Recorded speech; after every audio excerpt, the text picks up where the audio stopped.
Greetings, ladies and gentlemen, and welcome to this latest narration of Why Humans Avoid War, taken from Reddit. If you're new to this series, there is a playlist listed in the description. And as always, I hope that you enjoy. Biome Point of View. The destroyer functioned as a bait in a way, forcing the human fleet to overextend. It lured the largest, most ferocious Terran battleships into its vicinity, and kept them out of the larger fray.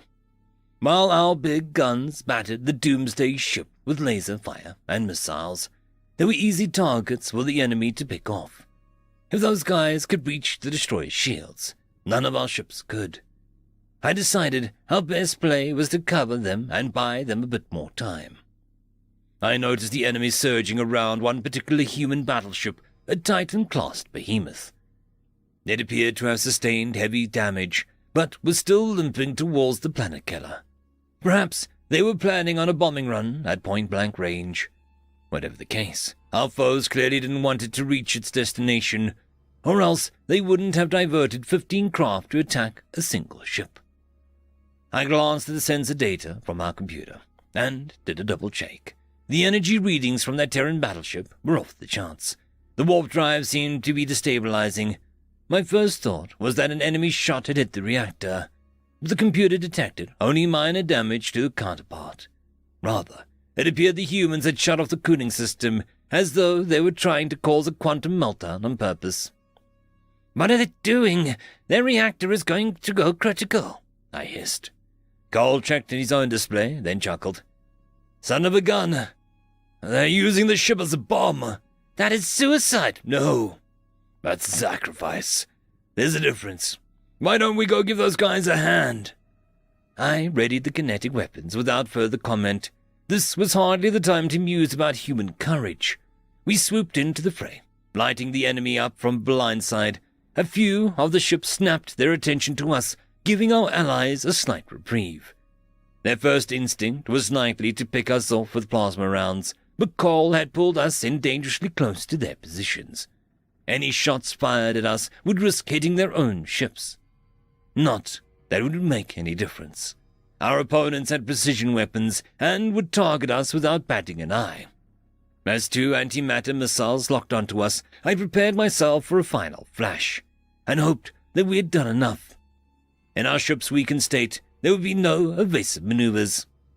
"Deploy the last mini-missiles, Biome," Cole barked. My fingers obeyed before my brain processed his request. If their original purpose was interceptors, perhaps they could stop inbound projectiles. I watched with bated breath as the tiny warheads arced through space, planting themselves in the path of the missile. The antimatter blast was set off before reaching us, but I knew that we wouldn't be so lucky next time. Our vessel peeled back before they could target lock us again, circling for another pass. I could feel the ship shuddering each time we turned. In her current condition, we were pushing the limits of her capabilities. The warning lights panel looked like abstract art, with more colorful indicators blinking to life every second. Most of the enemy craft had turned their focus back to the suicidal battleship.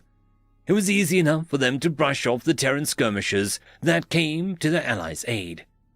However, one of their fighters had tracked our movement and veered off from the pack. He was zipping towards us at full speed, plasma weapons primed for the kill.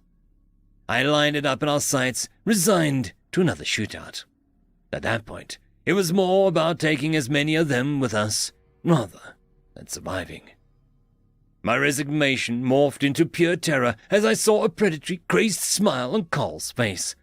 Humans usually had that expression right before they did something insane. "Let's, play a little game of chicken, shall we?" he growled. A high-pitched yelp escaped my throat as our ship accelerated to full speed, and I was flung back in my seat.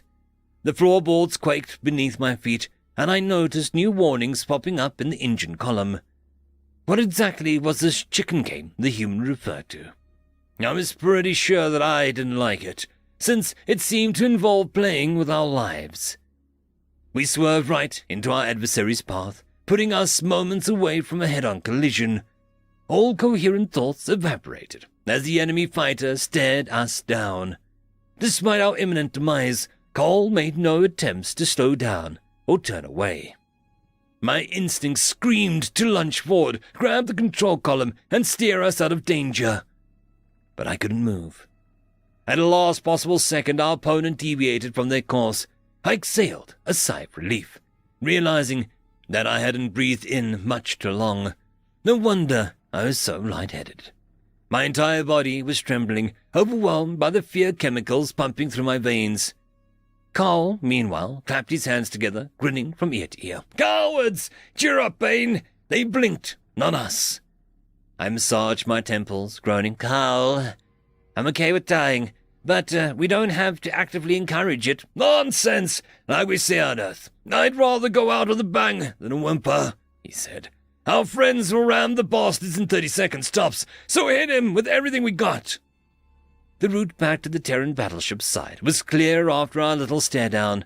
We stalled past its assailants, and I unleashed every bit of ammunition that we were carrying, even types I knew wouldn't work. None of our hits landed any serious damage, but fortunately, help had arrived. Most of the remaining human vessels had joined the suicide mission, protecting the battleship at all costs. I saw a few hurl themselves into the line of fire, using the puny skirmishers as shields. Others rammed into enemy ships, pushing them away from the battleship.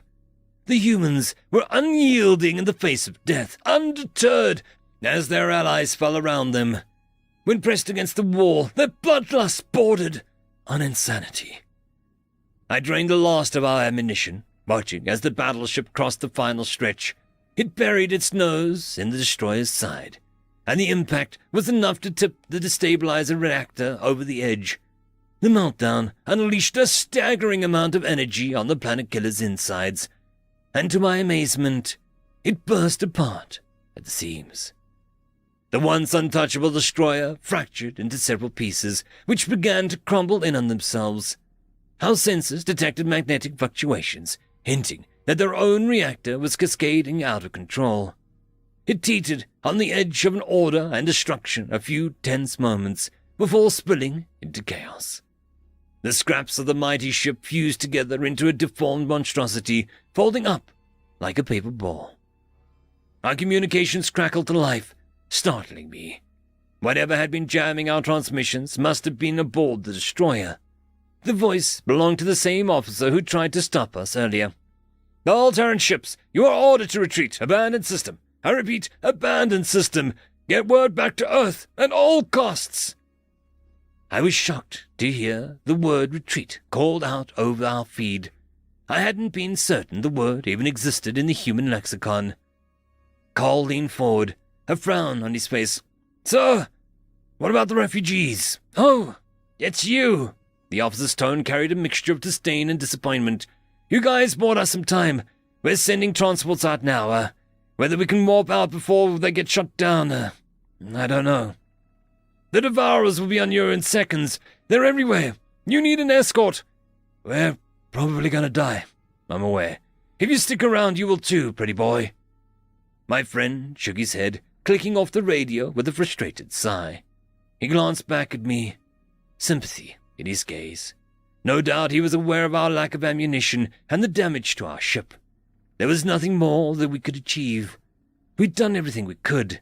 Any reasonable being would leave and live to fight another day. "He's right, Bayham," Carl finally spoke.